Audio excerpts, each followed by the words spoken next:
நம்ம சென்னை கொளத்தூர் பாருங்க. இப்போ நாங்கள் இருக்கிற ஏரியா இது. இப்போ எங்களால் வந்து கீழே இறங்கி வரவே முடியல. கீழே பால் கூட இல்லைங்க கடையில்.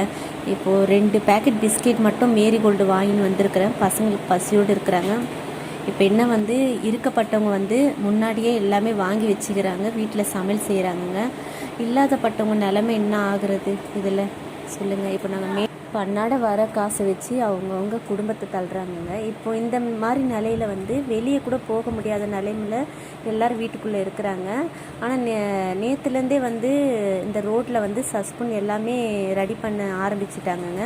இப்போ கூட மிஷின் போட்டு தண்ணிலாம் எடுக்கிறாங்க. ஆனால் என்னென்னா இந்த சந்துக்குள்ளே கடைசியிலேருந்து தண்ணி நிற்குதுங்க. அது வந்து இன்னும் கூட கம்மி ஆகிற மாதிரியே தெரியல. இப்போ கடைங்களும் இல்லை. இப்போ எங்கள் நிலமையும் ரொம்ப கஷ்டமாக தான் இருக்குது. இப்போ நாங்கள் மேலே இருக்கிறதுனால இப்போ கீழே இறங்கி வர்றதுக்கும் கஷ்டம்தான், கடைங்களும் இல்லை. இந்த மாதிரி இப்போது நாங்கள் இந்த 2 நாள் மழைக்கே இப்படி இருக்குது. இன்னும் 3 நாள் 1 வாரம் சொல்கிறாங்க.